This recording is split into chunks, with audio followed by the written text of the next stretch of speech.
अशा 84 लाख योनी आहेत आणि या योनीमध्ये फिरत फिरत असताना त्या संसारातील दुःख किती असतं काय सांगू तुम्हाला. सामान्य आपण जर प्रपंचामध्ये राहिलो तर किती दुःख आहे आपल्याला. लग्नाच्या आधी काही दुःख नसतं. लग्नाच्या आधी कोणी विचारणार नसतं आपल्याला कुठं चालले तुम्ही, विचारणार नसतं, कुठंही फिरू शकतो आपण. म्हणून लग्नाच्या आधी कुठं फिरायचं तेवढं फिरून घ्यायचं. हो, कोणत्या देवाला जायचं जाऊन घ्यायचं. लग्न झाल्यावर मग घरी आपल्याला घराच्या बाहेर पाऊल टाकला की पहिला शब्द येतो कुठं चालले. मला सांगायचं नाही का. कोण विचारतं. हो, गृहमंत्री बायको विचारणारच आपल्याला. आणि आपल्यालाही तसं जाता येत नाही ना. कारण आपण बंधनात अडकलेलो आहे ना. हो, आणि आपल्याला कोणाचं तरी वॉच पाहिजेच ना जीवनामध्ये. नुसतं आनंद काय कामाचं. थोडंफार दुःखही पाहिजे ना. कुणीतरी विचारणं पाहिजे आपल्याला. हो, जसं एखाद्या नोकराला साहेब विचारित असतो काय करतो कुठं चालला. हो, कधी आला ड्युटीला, कधी गेला, कधी येणार आहे, आज सुट्टी तरी ड्युटीला ये. असं जसं एखादा साहेब आपल्याला म्हणतो तसं प्रपंचामध्ये सुद्धा आपल्यावर वॉच ठेवणारी व्यक्ती असली पाहिजे. म्हणून देवाने तिची निर्मिती केली वाटतं. माणूस जास्त फिरू नये म्हणून तिची निर्मिती केली. असा हा प्रपंच आहे. महाराज म्हणतात अनेक दुःखे सांगू किती, सकळ संसाराची स्थिती, न साहे पाशान फुटती, भय काप चित्ती भरला असे. अनेक दुःखी लोक आहेत या जगामध्ये. कोई तन दुखी, कोई मन दुखी, कोई धन भी न रहता उदास, थोडे थोडे सब ही दुखी, सुखी राम के दास. कोणी शरीराने दुःखी आहे, कोणी मनाने दुःखी आहे. प्रत्येक जण दुःखीच आहे ना. राजकारणी जरी असलं तरी त्याच्या मागे दुःखच आहे ना. त्याला वाटलं आपली खुर्ची जाते का काय, आता आपलं पद जातं का काय, म्हणून तो दुःखीचा असतो. सगळ्यांना दुःख आहे. सर्व दुःखम दुःखम. जो देखे सो दुखिया बाबा, दुखिया कोई नहीं. राजा दुखिया, प्रजा दुखिया, दुखिया घर बैरागी. जो देखे सो दुखिया बाबा. प्रत्येक जण दुःखी, प्रत्येकाला कशाची न कशाची चिंता आहे. म्हणून चिंता नाही करायची, चिंतन करायचं. भगवंताचं नामाचं चिंतन केलं की चिंता आपोआप नाहीशी होत असते. हो, उचळले भाग्य आता अवघी चिंता वारली. तुकाराम महाराज म्हणतात की आपली चिंता वारली पाहिजे. चिंता आपल्या ठिकाणी नसलीच पाहिजे. प्रत्येक माणूस चिंतेत आहे. चिंता नाहीशी झाली पाहिजे. त्याच्याकरता काय केलं पाहिजे. संत दर्शने हा लाभ, पद्मनाभ जोडीला. संतांची संगत करायची, भगवंताचं नामस्मरण करायचं. संतांची संगत केल्यानंतर काय होतं. काय होतं. वाल्या कोळी महात्यारी, वाल्या कोळी महात्यारी, नामे तारिला निर्धारी, नामे तारिला निर्धारी. वाल्या कोळी माहिती तुम्हाला कोण आहे. कोण होता वाल्या कोळी. कोण होता. गुंड होता पूर्वी एक चांगला. आत्ताचे गुंड काहीच नाही त्याच्या पुढं. हो, फार मोठा गुंड होता.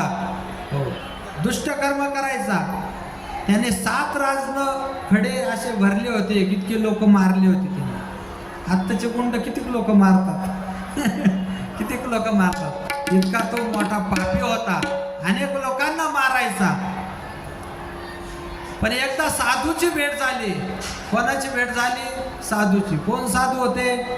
नारायण श्रीमन नारायण, नारायण नारायण नारायण, नारायण नारायण नारायण, नारायण नारायण. देवर्षी नारदांची भेट झाली आणि नारदांनी विचारलं हे पाप कोणासाठी करतो, एवढं कोणासाठी कमवितो, आपण तरी कोणासाठी कमवितो. हो, मागं काहीच राहत नाही, आपलं कर्म आपल्या बरोबर जातं. हो, एका सुभाषितकाराने सांगितलेलं आहे, धनानी भूमौ पशवश्च गोष्टे भार्या बृहद्वारे जनस्मशाने कर्मा देहश्चितायाम परलोक मार्गे कर्मानुभोगच्छति जीव एका. ज्याचं त्याचं कर्म ज्याच्या त्याच्या बरोबर येत असतं. आपण रात्रंदिवस धन कमवतो, धन कमावल्यानंतर ते धन आपल्याला वरती नेता येतं का?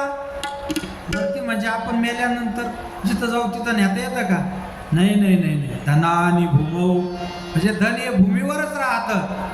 कितीही माणसाकडे पैसा असू द्या, किती पैशावाला असू द्या.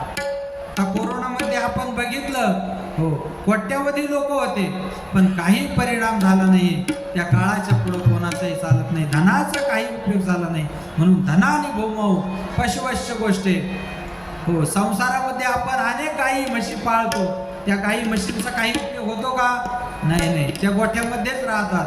पशवश्च गोष्टी भार्या गृहद्वारे. हो, जिच्या संग आपण संसार ताटतो, हो, आयुष्यभर 7 जन्म आपण जिच्या बरोबर राहण्याची प्रतिज्ञा करतो, ती भार्या सुद्धा घराच्या दारापर्यंत येते. भार्या गृहद्वारे जनस्मशाने. जन म्हणजे हे लोक, हो, भागवत वगैरे हे लोक कुठपर्यंत येतात? स्मशानभूमीपर्यंत येतात. का एखाद्याने उडी मारली आपल्या बरोबर आपण जळत आहे, एखाद्या भावबंधाने उडी मारली का आतापर्यंत? नाही नाही नाही. ते फक्त स्मशानामध्ये पर्यंत येणार, आपल्याला पेटून देणार, घरी गेले का बस बुंदी खायला सुरुवात.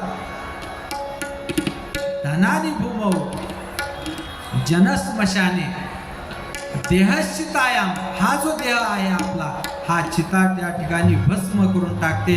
आपल्या देहाचं भस्म होतं देहश्चितायाम. आणि परलोक मार्गे कर्मानुभोगच्छति जीव एका.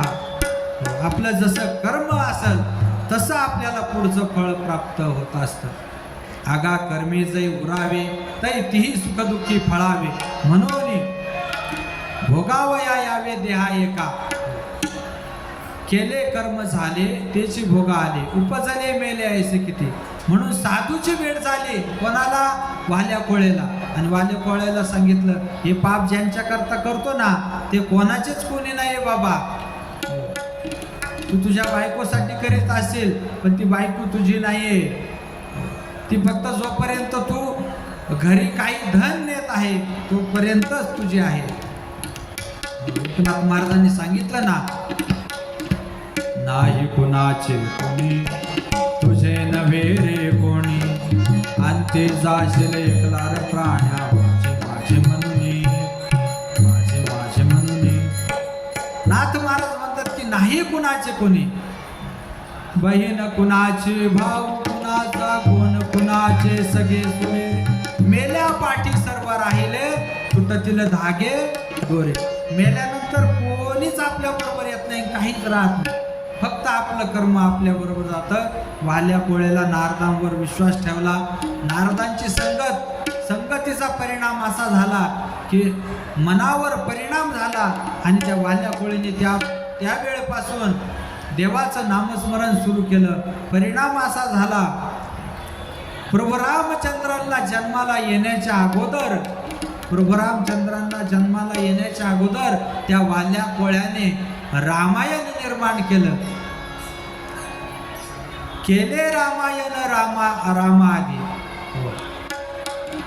त्या वाल्या कोळ्याने प्रभू रामचंद्र जन्माला येण्याच्या अगोदर रामायण केलं. बोलेला वाल्मिक तैसेची करीन वर्तुनी दावीन नाम म्हणे. म्हणजे वाल्या कोळ्याने जे लिहिलं तेच प्रभू रामचंद्र वागले. इतका अधिकार कशामुळे प्राप्त झाला? तर संतांचे चरण धरल्यामुळं. म्हणूनच एकनाथ महाराज सांगतात,